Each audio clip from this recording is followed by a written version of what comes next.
Hey everyone, we're gonna have a little panel here.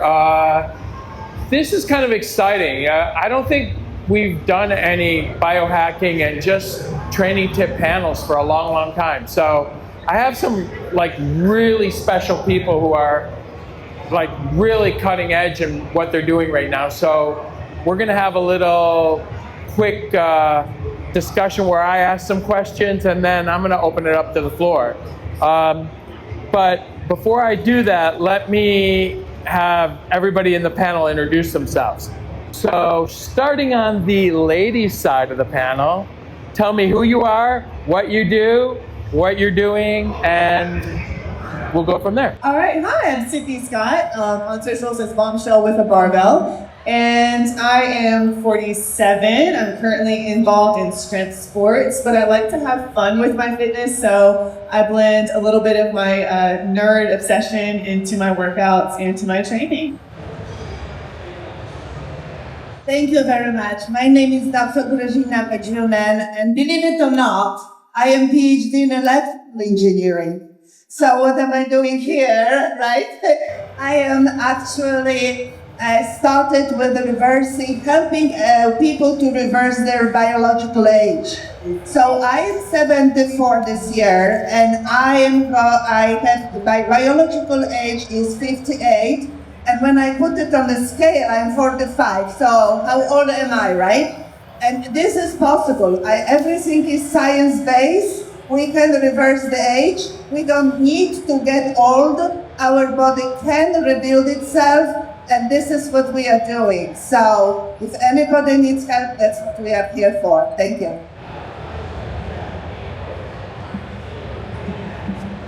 What's up, guys? My name is Matty Ice Fitness. First off, thank you for everybody joining us right now and paying attention. I really appreciate that. I know the expo is very busy. I'm a celebrity personal trainer. I train people from The Game to Beyonce to Lefty Gunplay, Blueface, a lot of people that I work with. I change lives, I help people level up, and I make sure they get ish done.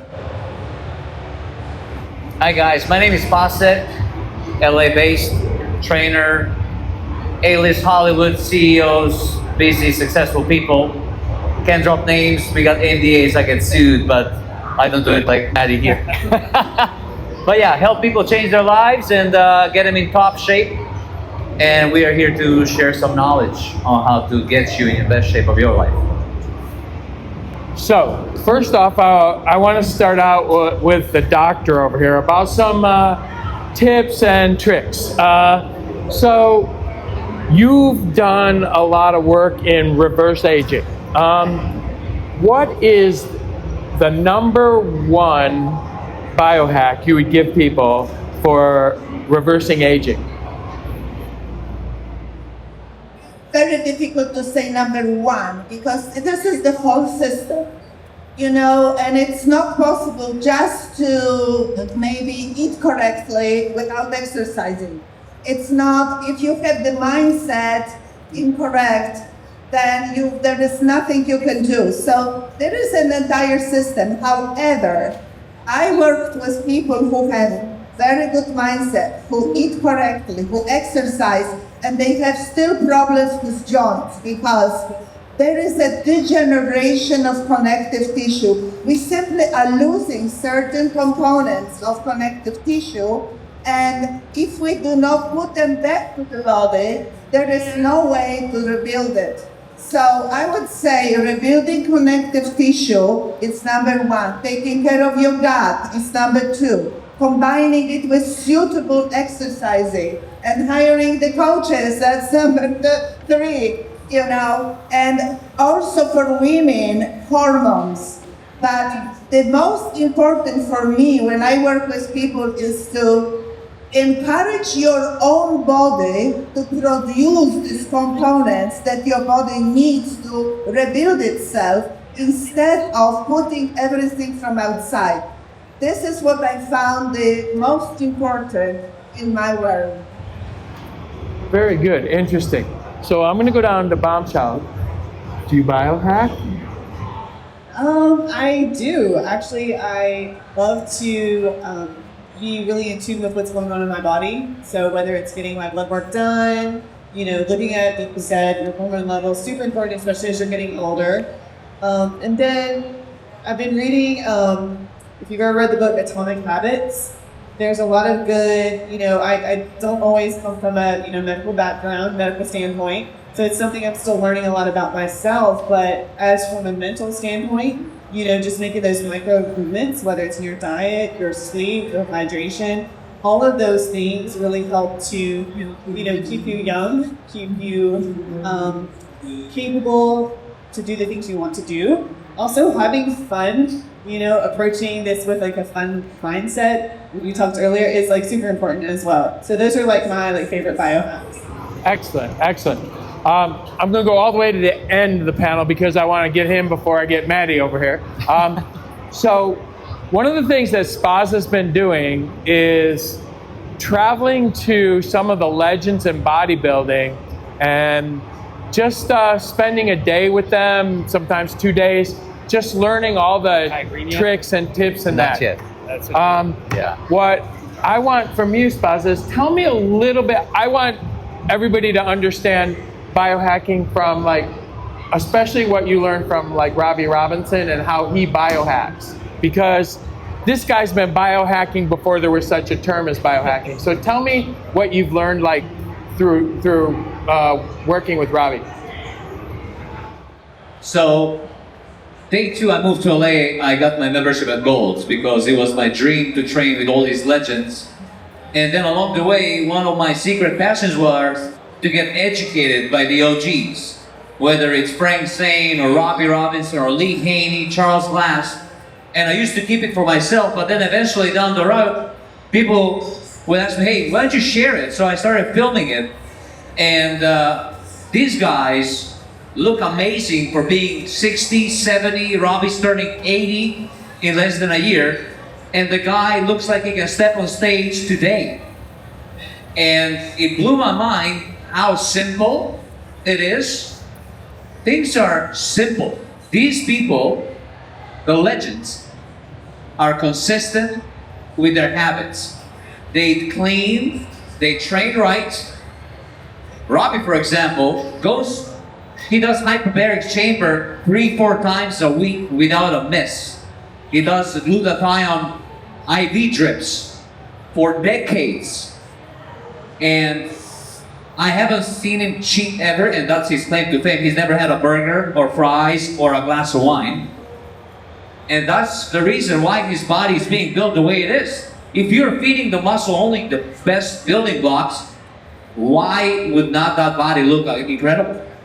And whenever I eat with him, it's all buffalo and egg whites and turkey, and I'm like, dude, and I love it. So, hydration, gallon a day, every day. Having aminos inside the system, like sipping all day long on this jug of water that has aminos and glutamine and arginine and L-citrulline all day long. So he has the nutrients all day long circulating throughout the body, meaning he's always repairing. He still trains to this day, and I've been applying it to myself. I'm turning 45 this year, 0 Hollywood surgeries on me, and I'm pretty happy with the way I look, and I look forward to look like this even when I'm 80, learning from these legends. So that will be about it, about Robbie. So I saved Maddie for last because his whole life is a biohack. This guy biohacks more than anybody I know, just the same way that that Robbie and some of the greats do. So tell us a little bit about how your lifestyle is literally a biohack. I want to say that I just wake up every day and do things that I don't want to do. So you have to have a daily routine and habits, So that's just what I build off everything.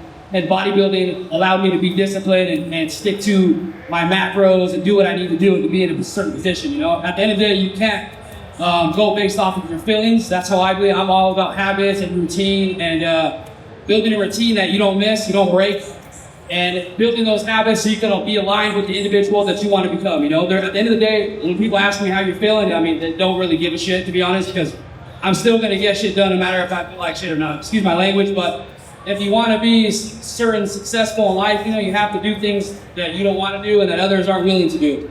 You know, 5 months ago I had brain surgery, I had brain aneurysm, and I'm here today doing what I have to do to be in a position that I need to be in. So life's always gonna hit you with problems. You're always gonna have shit that's gonna come your way, but it's how you tackle it, man. You either play victor or victim in life, you know? You're either a victim to life circumstances, or you man up, level up, and just get it done. Because at the end of the day, you look in the mirror, that's the only person that's ever gonna have your back is you.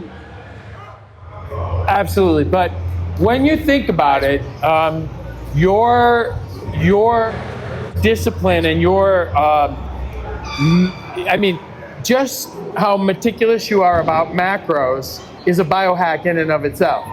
Talk to me a little bit about how you're using macros for maximum performance.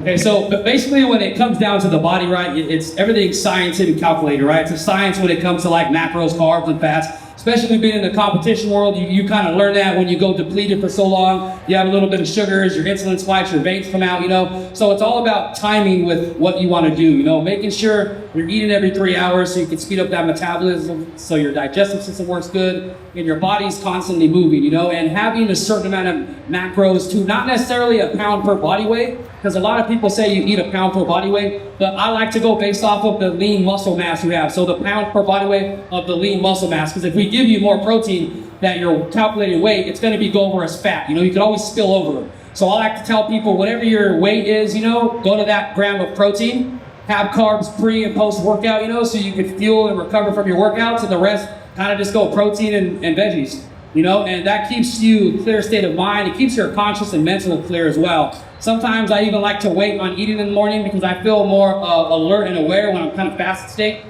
You know, but it all boils down to how your body responds to it. But again, diet is key to everything. You cannot be in the gym working your body and have a shitty. You can never outwork a shitty diet, right? Everything is science-based. If you're not hitting your certain macros, so my goal is to be 220. I'm about 225. I eat about 250 grams of protein every day to maintain the muscle I have. You know, and if I go under, I'm obviously losing muscle, right? So every day you just got to keep it as winning and losses. You're either winning in life or you're fucking losing.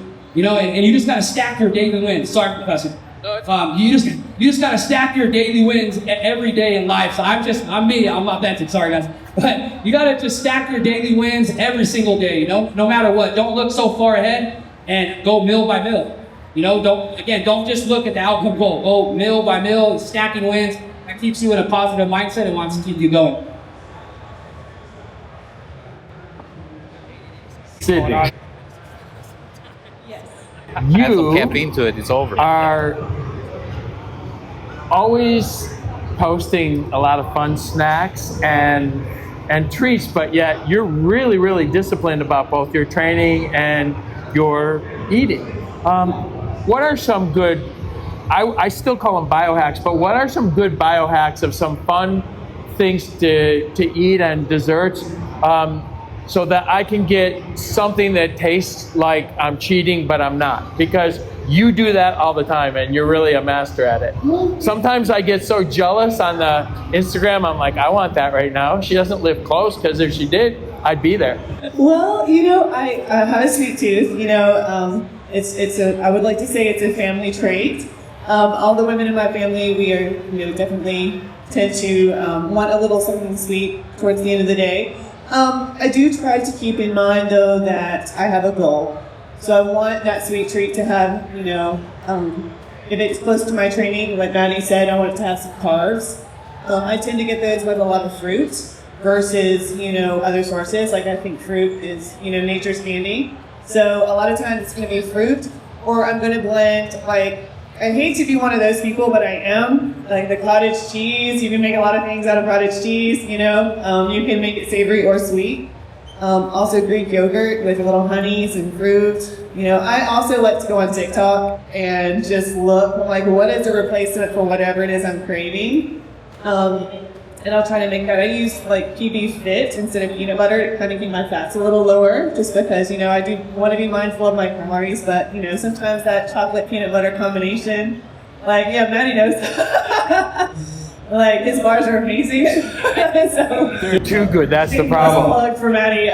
You know, those are amazing as well. So really for me, it's like, I try to get what I need, my body needs in first. And if I'm still feeling like a little indulgence at the end of the day, some dark chocolate, whatever, some protein ice cream, that's okay too. Because for my mental health, for me being on something ultra strict, sometimes I will have, as a woman, I don't know, is there any other girls in here, like, if you try to be, like, ultra strict, sometimes you're like, screw it, I'm gonna eat everything in sight, trying to avoid the thing that you're not. Yeah, we talk about it. Like, for me, knowing that I have the option to have a little indulgence at the end of the day, a lot of times I don't indulge in it at all, just because I'm allowing myself that little, like, you can have a little sweet treat, you can have, something. I always try to make it healthy, but, sometimes the unhealthy habit does, kick in, and I reward myself that way. I'm just going to push myself a little harder in the gym. For me, mentally, I have to take that into consideration too. So sometimes, for me, making sure my body has what it needs to do the things that I need it to do, to look the way that I want it to look, is primary. But I also try to give myself a mental reprieve from that if I need it. Excellent, excellent. So, doctor, tell us a little bit scientifically about how, because like you said, there's a big difference between actual age and biological age. And we're both at the age where people don't believe we're as old as we are and stuff like that. So talk about the nutritional things that you're doing from a scientific standpoint to keep your telomeres longer and your aging process slower. Excellent question. Like you said, we have to listen to our body because every single person is different. That is the reason that I wrote the book, Biohacking the Way to a Better You. Because I just put everything in the book, the basic principles. But then everybody is different. So the most important is, number one, to understand the hydration. You mentioned you have to drink a lot of water.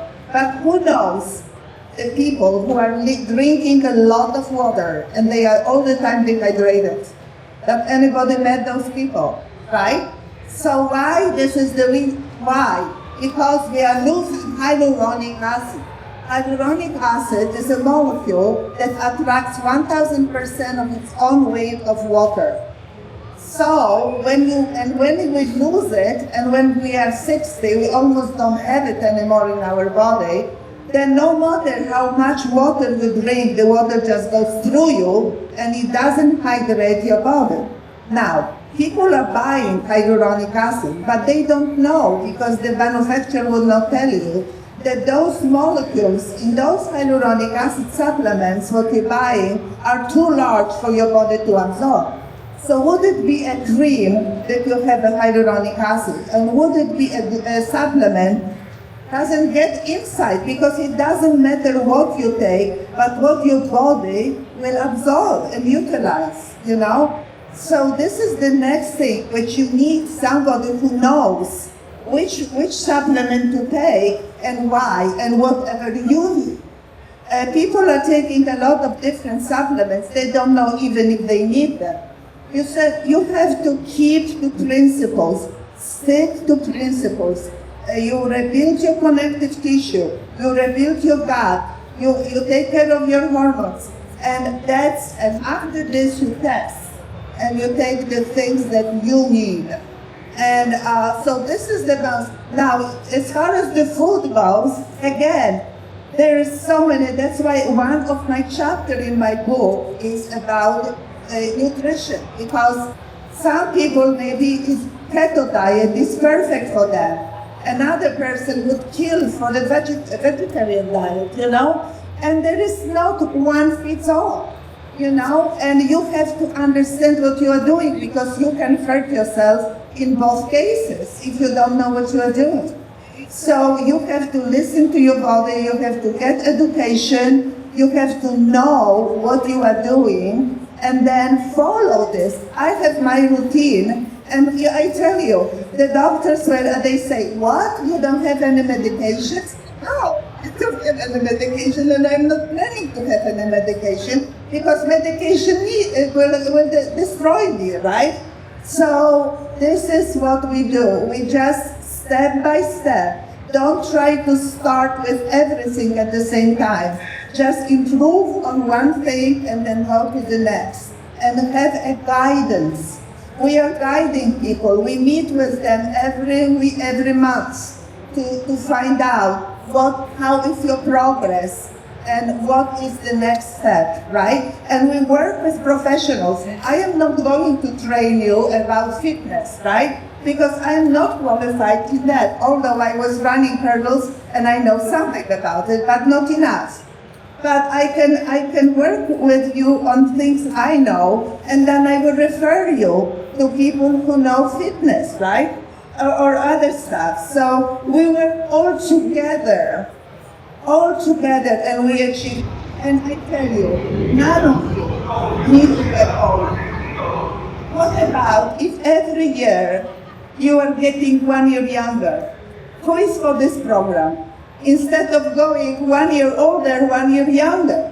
That's possible, it's proven. In Harvard, by Dr. Simpler, it's proven. It's possible, it's feasible, and that's what we should all work together. Yeah, I agree. I also have not and do not take any medication. I've never really needed to. It's just a lifestyle thing. To me, my medication is my food, and that's how it works. Yeah, of course, being in shape. So, I'm gonna go to this side. Maddie, when you train your clients, how strict are you on how you set up their nutrition, and do you use anything like peptides or any other additional supplements to kind of move things quicker? Yes, with peptide-wise, it all depends on the client if they're open to do all that. I let them kind of go ask that question first. But yes, I do. I definitely have them check their hormones, especially like clients who are competing. I don't want them to take certain supplements that they don't know it's going to jack their hormones up. So I make sure they go to a hormone clinic, they get their blood checked, they come back with their hormones, we go over that, we look at all the numbers and all that, make sure everything's okay before they start taking certain supplements, because also certain supplements are going to mess with those, especially for females, a lot different from males. You guys need more fats, and your guys need to make sure that your hormones are balanced. You guys are hormonal all the time, so every day you guys' hormones are different, so it's a lot different between a male and a female. But with breaking it down when it comes to diet-wise, I'm pretty strict with my clients. I make them build the habits so they don't cheat. I make their diet specifically custom tailored for them. If they're in the gym not following diets, I tell them it's a complete waste of time and they might as well get some extra sleep. Yeah, 100%. So Spaza, I happen to know that you did a little experiment with eating David bars. And I tell them your story and what results you got from your little experiment with David bars. Well, before I go to David bars, I want to try the ice bars or the game bars from Matty, because now that I know he has a bar, I need to do the same thing with his bars. But here's the thing. I'm a strong believer in macros, and as you know, for protein you have essential aminos, for fats you have essential fatty acids. There is no such thing as essential carb, essential bread, essential chocolate. So you dial in, first thing I do with my clients, I dial in the protein and the fats. I get you under 50% body fat, then we can play with some carbs. At least that's my approach. It's been a long time since I found a protein bar that kind of satisfied my needs in terms of macros, and then I found David. Okay, being clear, I'm not sponsored, I just love it. David bar has 28 grams of protein, so I'm like, you know what? I'm gonna do a little experiment. 5 days, David bars only, 10 bars a day, 1,500 calories, 280 grams of protein, and a gallon of water. 2 workouts a day, weights in the morning, and cardio at night. I survived. I burned 2 pounds of fat, and I maintained most of my muscle, if not I put some. So I did this 5-day experiment. I like to test things, and I was like, okay, the fat kid in there was like, how would it be to eat chocolate all day? So I was eating the chocolate one, the chocolate fudge, for 5 days straight. And it worked. All the body needed was protein, because you keep replenishing, rebuilding. Of course, I had some glutamine as well and some aminos. And the gallon of water was to flush my kidneys because it's a lot of protein, so I have to keep the whole body flushed. So the experiment worked. It's not out there yet. This is the first time I'm kind of like, I told Brad, I just finished it 2 days ago. And of course I celebrated with a burger at the Tesla diner and fries. But I think the next experiment should be the Medi Ice bars. What do you think? 5 days, Medi Ice bars, bars only. So anyway, don't try this at your own risk, but it's doable. I mean, I was like, let me see what happens if I protein bars only. And the only reason I did it was because they were super high in protein, which is what my body needs when I'm training every day. I'm working all day with clients.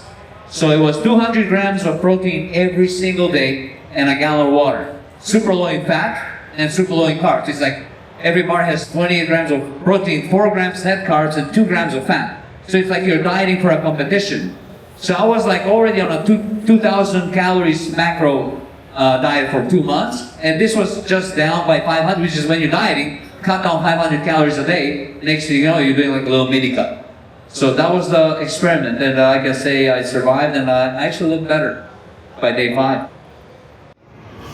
I just thought that was really, really entertaining, but also poignant on certain ways that you can like change up your diet or do a kind of a restart when you get a little sloppy. I've done that myself. I'm not great with bars because I'm a sugar addict and they taste too good and I get a little out of control. I usually do the same kind of thing with like eggs, where I'll only eat eggs for 5 days, and yeah, I get the same result. It's really amazing. Yes, I do that. Let's switch topics slightly to training and exercise. That was the worst part. And I'm going to go again to Sydney. Yeah, I've been drinking them. I stalk Sydney on Instagram because she inspires me. One of the things that you do, which I think I like the audience to kind of get an idea about, is that you put up kind of fun challenges on Instagram where you'll pick an exercise and say, how many reps do you think I should do and stuff like that. Talk to me about how using a trick like that not only entertains your audience, but what does it do for you as far as improving your fitness, and a little bit on how they could like do something similar with their friends or with their community at the gym to stimulate their training. Sure. I like doing challenges because I think the two things that I get, whether it's from a new client coming in, sometimes is, oh, I need to like lose some weight before I start to train with you, or I'm too old. And I'll be like, okay, I'll tell you what, let's do a little game, let's see, how many do you think I can do with that? They're like, I don't know, probably a lot because you're young. Well, I'm not. I'm not young at all. But, you just have to jump in and start. So sometimes I like to hook people in by, saying, how many do you think Miss Frizzle can do? Which is why I'm dressed the way that I'm today. This is not like standard attire for me. I just now realized I'm on stage in cosplay today. We're doing an event in just a little bit for muscle nerds, so. That was my favorite show growing up. Oh, good. You just gotta love Miss Frizzle. And of course I'm a huge science geek, science nerd, so former school teacher. But I do like to entertain. I like for people to take the fear out of, starting your fitness routine. There's a lot, I've been on that side of things too, where I was nervous to go into a gym. I was nervous to start. And, using a little bit of fun, using a little bit of a challenge, my whole family is into fitness. We love to challenge and inspire each other. And it's just kind of branched into like my online community, and it's been a lot of fun. So now I have a lot of people saying, you know what, I don't know, I'm your age, I'm gonna go see how many pull-ups I can do, and they'll come back and they're like, I was surprised, I got 3 whole pull-ups, and I'm like, slay, go get 4. Like train and like come back when you can do 4. And if you can do 4, I bet you can do 5, and it's like little micro goals like that. Sometimes when you're already overwhelmed, you're not used to being in a fitness environment, having those little micro goals sometimes is the only thing you need to really get started. So that's my little like fun way of kind of getting people in. Sometimes too, I have several different groups, several different communities that follow me. So we've got cosplay, we've got some nerd culture, we've got some fitness, and I like to marry the two together. So it's kind of introducing both sides of my following to each other in a fun but kind of non-threatening way. Excellent. So, my question for you is, I don't know how much you're into the internet culture and following Instagram accounts of training and so forth. I have a problem with a lot of them. Sydney's not, because she's really reasonable, but there's some people that are super unreasonable about their training. Talk about, from a scientific standpoint, a little bit about what you would consider training that is so excessive, because you were talking about anti-aging and reversing your age. However, as a physiologist as well, I know that at a certain level of training, when you go beyond it, you actually, in the effort to become younger, you actually you shorten your telomeres and actually add age. So talk about overtraining and what you think the balance is. From a rough standpoint. We don't have 3 hours here, so. No, of course. And it all depends on the person and the person age and the condition. Because I am working with a lot of people who have problems with their joints, and I have to advise them differently with different exercises. But let's do it in general principle. You don't overdo. I believe that when I was actually on a national team, I was running hurdles, and we also separate that. One day we are working only on the upper body, the other day we are working on the lower body, right, and so on. And I feel the same principle. You need also give yourself time for the regeneration. So I am exercising almost every day. I love it. And I was running almost all my life, jogging. And at certain point, at 65, I started having problems with my hips. They started blocking me. And I said, well, maybe I shouldn't do it anymore. Maybe I should walk. And then I started taking a certain supplement that started rebuilding my joints. Now I can run again, right? So you have to listen to your body. When your body is telling you that it hurts, of course you shouldn't go through this. You have to just let it go. And I would say, if you do half an hour every single day, it's better than 3 hours once a week. That's consistency is the most important. And this is especially when you are young, you love exercise. When you get older, you get lazy, So that's when when I'm working with the customers. Some people don't, right? You are not. But a lot of people do, unfortunately. So I say, just do it every day, half an hour. And try to do, I love dancing. So I sign up for ballet classes. I sign up for jazz classes. I do the bar classes in a club. I am doing yoga because this is stretching. You have to do stretching, you have to do aerobics, and you have to do the strength. Those three elements, and somehow when you do it every week consistently, then you will be in shape. That's my opinion. Thank you. All right, Maddie, I'm going to go to you. You have your history in both skateboarding and in bodybuilding. I see how you work with your clients and I see how you structure, but just from a practical standpoint, how do you balance your training routines? Do all your clients get like the same balance days of exercise or for like strength training or power or cardio? How do you set up a good balanced structure for your clients? Is it each individual, or are there some basics that people can take away, like this is the way you should set up your structure for the most efficient success?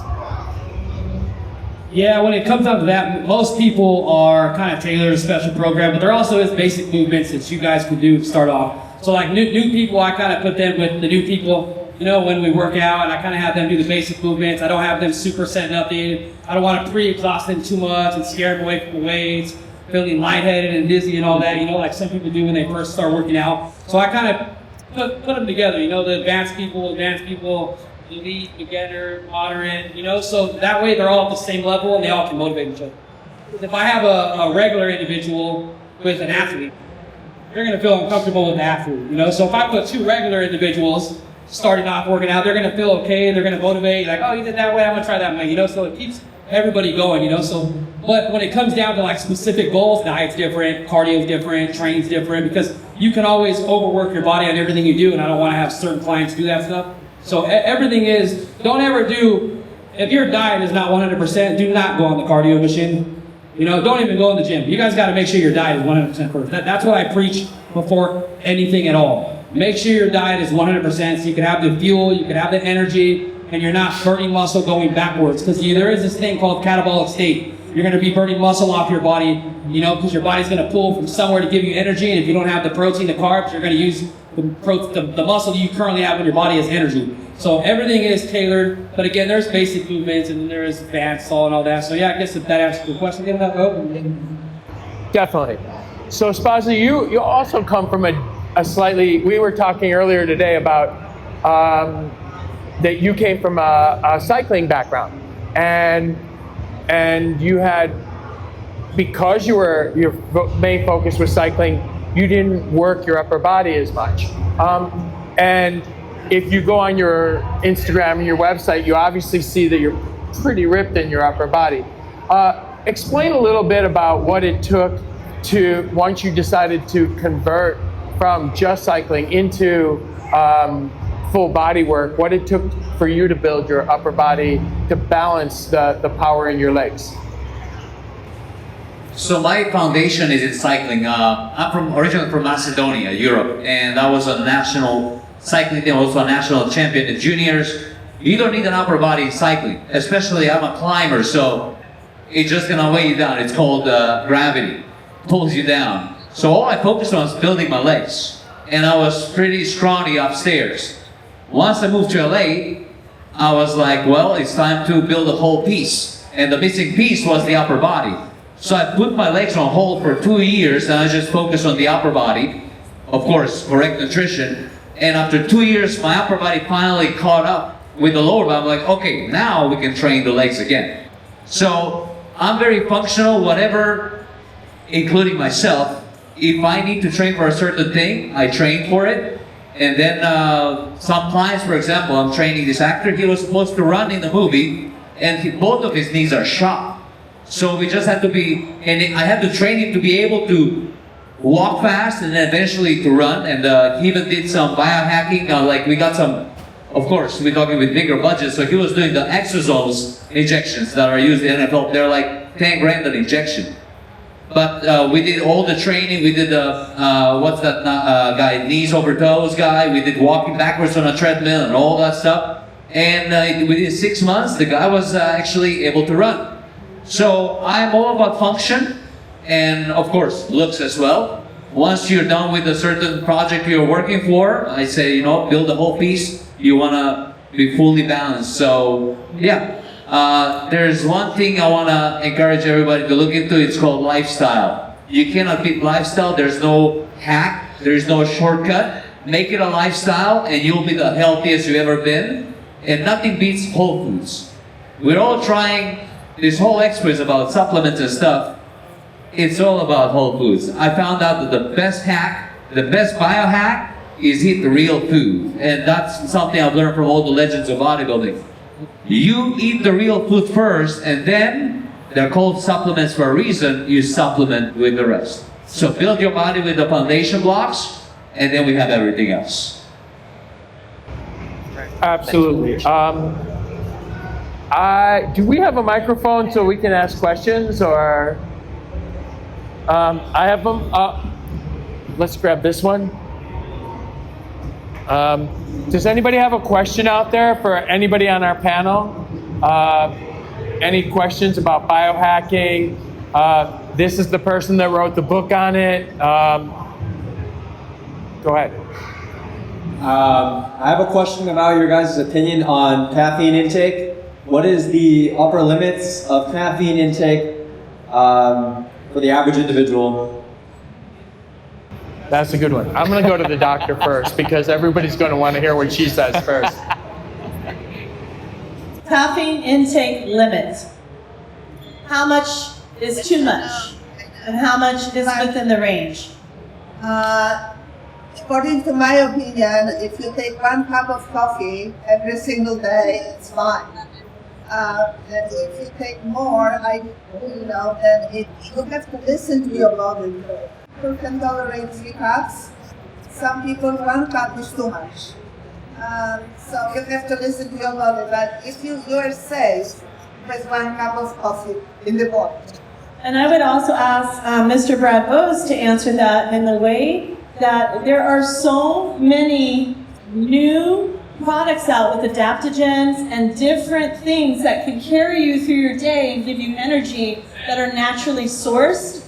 Caffeine obviously is natural, but you put it in a delivery system, right? Right. Well, one of the things I'm going to add to her as a physiologist is, in my opinion, you need a genetic test, and especially you need it because we know that Asian people have a genetic anomaly that causes them to slowly absorb caffeine. Genetic testing, you'll find out that some people, mostly Asian people, have a genetic anomaly that allows them caffeine to be extended in their bodies.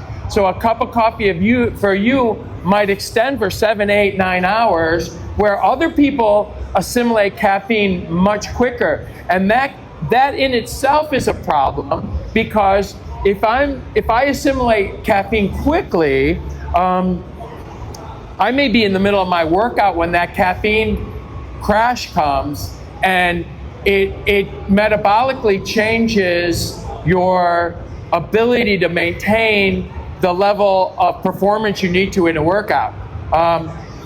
Things like adaptive mushrooms is a much better alternative. If you're using caffeine alternatives like green tea alternatives as opposed to coffee, or a raw caffeine that they put in an energy drink. I'm working with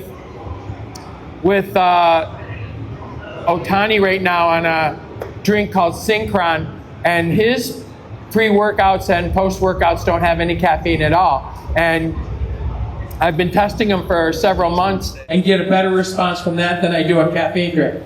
Actually, it's funny you mentioned that because I've never in my life experienced a caffeine crash, but I've experienced sugar crashes within like 30 minutes. When I have any kind of sugar, I fall asleep within 30 minutes, or I get really, really tired. But it's never happened to me with caffeine, so I never knew that was a thing amongst Asian people. So that's interesting. It's really interesting. Any other questions out there? You guys mentioned a term of metabolic age. You guys said a term of metabolic age. I think it's a really cool concept. And with everything that's going with biohacking, is metabolic age ever going to be like a thing? I'm 43, I feel like I'm 30, my watch tells me I'm 30. But do you think like culture is going to be at a place where we're asking the question like, what's your metabolic age versus like, what's your age? Is metabolic age really a thing? Yes. Yeah, I mean, metabolic age is definitely a thing. It isn't metabolic age, before I'll let the doctor tell me that I'm wrong, but this is coming from my physiology standpoint. Metabolic age isn't about how young you look. Metabolic age is not about like how fit you are. It's about the overall balance. Yeah, and you get that overall balance by actually testing on a regular basis for your biomarkers. But I'll let you. Yes, I mean, you just have a blood test, and then you get the biomarkers based on the blood test. So at certain age, your biomarkers show what is so in my case, I'm 58, right? Because this is what the biomarkers show. This is how they establish the biological. So that means that you are not getting that old quick, because biomarkers show your how old you are then, right? So based on the blood test, that's the not the scale, not other toys, but the real test. Right? Do you have an? Yes. So my question is, what's your take on electromuscle stimulation? Have you tried it? Do you use it with clients? And who would be the ideal client? Because some people call it cheating. Electromuscle stimulation, EMS. Has anybody but me done? Let me let somebody other than someone who's sponsored by an EMS company to talk about that. That's the muscle stimulators, right? The little things I think it's cool, like contracting your muscles and flexing. Just flex yourself in the mirror. I don't think your muscles are going to grow from that, because your muscles like a rubber band. You need to stretch it. You know what I'm saying? You need to tear the muscle down. So I don't think those little stimulator things are going to make me look good on stage. You know, I believe it could help, maybe. I'd have never done it. A dude put one on me and it just made me feel like I was having a muscle spasm. I didn't like it. If that's what we're talking about, right? No? Let's ask Brad about the efficiency angle, because that's the angle behind EMS suits, is the efficiency. So that if you've got... I see a lot of people do that in Vegas at this Fit Club gym. Actually, when a professional bodybuilder does it, I don't think it does anything. I think it's all for bullshit. I think it's too scientific shit. Excuse my language. I mean, that's my opinion. You don't have to like it. I'm just being very honest. I think it's just something extra to people to be like, oh, look at that guy, man. Let me go see and check out that. I think basic squats, pull-ups, push-ups, eating correctly is going to get you in the best shape of your life. Yes, I agree. So I'm sponsored by Catalyst and have been for years, so I got to qualify that I'm biased. But here's the benefit that I've taken away from using EMS suits, and I use I jump in my suit when I'm at home and not traveling and not overwhelmed. I've done it with about twice a week. When I'm really, really busy, it's a 20-minute workout, so I get in more workouts a week. But there's one big advantage that I've noticed from EMS suits, and that's that, and I'm going to go a little into physiology here. When you stimulate a muscle, let's say I'm training chest, I stimulate so many fibers. Genetically speaking, no matter how hard I lift, no matter how much power only so many muscle fibers will actually stimulate naturally when I'm using a natural weight. One of the big advantages that EMS training that I've gotten and I've noticed is that EMS allows me to get sore and to stimulate muscle fibers deeper that I haven't stimulated with traditional weight training, because those same muscle fibers don't have a choice but to contract. And that's the only big advantage that I'd say that I've gotten to it. As a substitute for regular training, no. As a gateway, in fairness, I use my suits as a gateway with people with metabolic dysfunction who are weighing 500-600 pounds and can't move the body, and I use EMS suits to introduce them to exercise, and that's very effective. So there's definitely some advantages to EMS, but as a full version of exercise, there's nothing better than the basics, because it also involves a lot of bone density and a lot of ligament and tendon exposure when you're dropping levels, when you're doing things like that. So we unfortunately are out of time. I am heading over to a panel with Bobby Maximus where we're talking about some training as well at 2 p.m. It's just 2 stages down. But I think some of the people from the panel right now are going to be available to come down and answer any other questions you have. Thank you so much for your time today. Thank you so much, guys.